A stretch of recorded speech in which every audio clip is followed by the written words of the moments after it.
It's my fault. The day after we found out our 10-year-old daughter was pregnant, my husband left a note and passed away. The police concluded he took his own life. I couldn't believe I lost my husband on top of my daughter's pregnancy. I remembered how clearly distressed he was when I told him about our daughter's pregnancy. As I stared at his note, I realized something more horrifying. This was just the beginning of an even more terrible incident. That day, my daughter, Amy, collapsed during the morning assembly at her elementary school and was sent home early. "Wendy, how is Amy feeling?" The person who spoke to me was my husband, John, who is 45, 5 years older than me.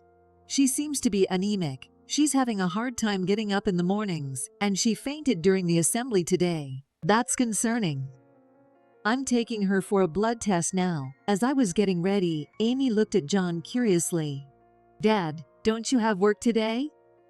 "I'm working from home today. It's a time when you can work remotely." "Really? I'm glad you're home, Dad." Amy smiled shyly, and John smiled back warmly. Our dog, Max, wagged his tail at the sight of them. "Dad will be here waiting, so be brave for the blood test." "Okay, see you later." John watched us leave for the hospital with a loving look. Until that moment, I believed we had a happy family. 15 minutes later, Amy and I arrived at the nearby hospital. "No, do I have to get a shot?" "Of course, we need to take your blood for the test." As Amy shook her head at the sight of the needle, a nurse smiled gently at her. "I'll make sure it doesn't hurt much. You'll get juice and candy afterward." The nurse, probably in her 40s like me. She had a kind demeanor that reassured Amy, and the test went smoothly. The nurse gave me a note saying, "The results will be available later." I put it in my bag, paid the fee at the reception, and took Amy home. But the next day, something unexpected happened. The hospital called. They said, "We found abnormal levels in your daughter's blood. This could indicate pregnancy." I was so shocked that I almost dropped my phone.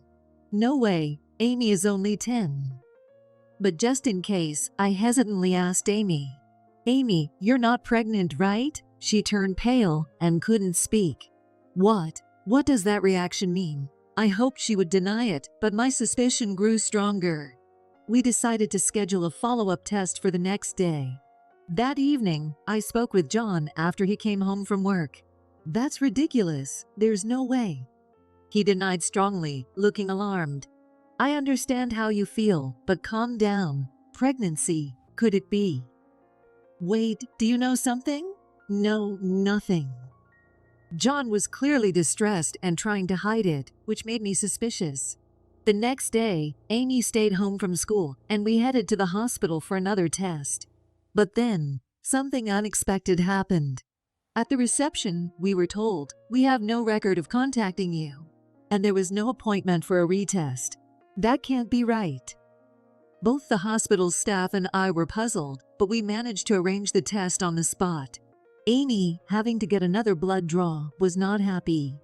We were told the results would come later, so we went home, wondering why we even went to the hospital. Then, the situation took another turn. "I'm home." I called out, but there was no reply from John, who was supposed to be working from home. "John?" Amy was asleep in the car, so I went to put my things down in the living room and found John lying face down on the floor. "What? John, are you okay?" I rushed over, but he wasn't breathing. In a panic, I was about to call an ambulance when I noticed a paper on his desk. "It's my fault." I read the note fearfully, what looked like a suicide note from John. Our dog, Max, was stressed, wandering restlessly, and eventually threw up a hairball. I was in shock but managed to arrange John's funeral. The police contacted me that day. They believed John regretted getting Amy pregnant and took his own life. "That's impossible. John loved Amy too much to do that." I cried, but the police just looked at each other helplessly. "I can't believe it. This must be a mistake." I asked to see the note again, seized by the police as evidence. When I looked closely at the writing, something felt off. The individual characters resembled John's, but overall it seemed mismatched. Especially the way he wrote that. It was slightly different. I've seen this writing somewhere before. Realizing the truth, I dug through my bag. Just as I thought. But what does this mean? One mystery was solved, but it led to another. I explained everything to the police, revealing a crucial detail, and they let me join the investigation. Thanks to that, we uncovered the culprit. I'll never forgive you. I'll bring justice for John. I vowed to track down the person responsible. A week later, I went with the police to the hospital where Amy had her blood test. The hospital staff were alarmed by the sudden arrival of the police. What's going on? The beautiful nurse who gave Amy juice and candy the first time was wide-eyed.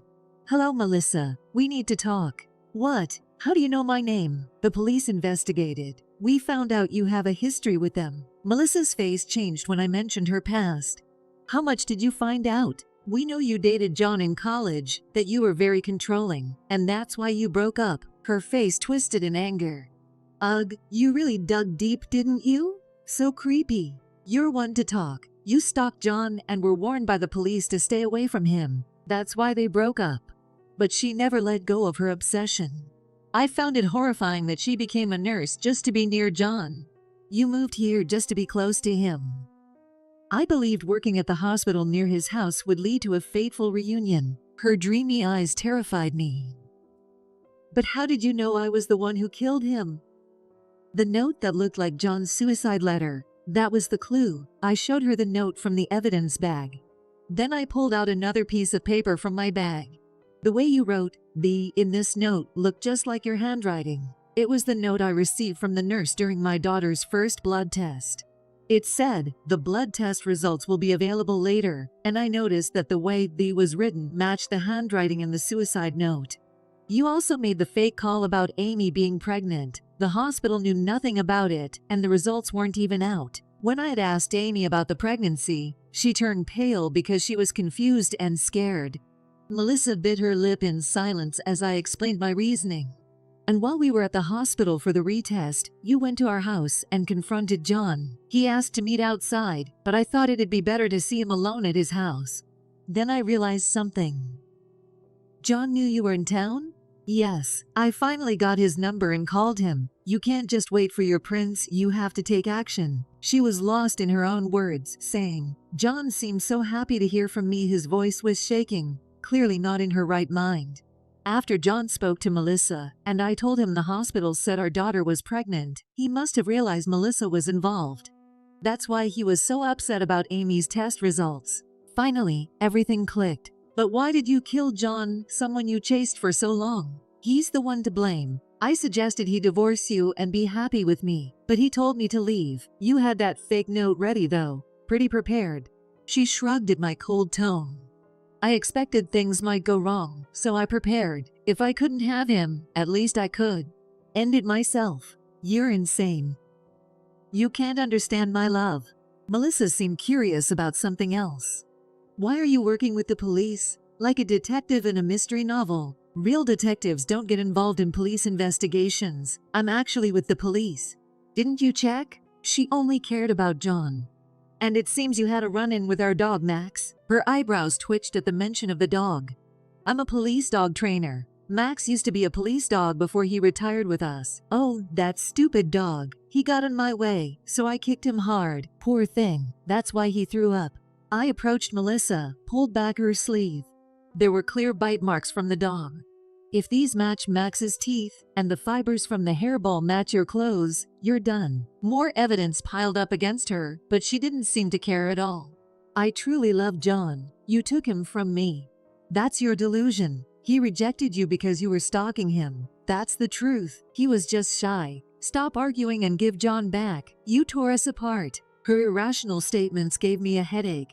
Melissa seemed to have forgotten she killed the man she claimed to love. Enough. I can't feel sorry for you. You will pay for taking my husband's life. Melissa kept shouting nonsensical things as she was handcuffed and led to the police car. She was convicted in court.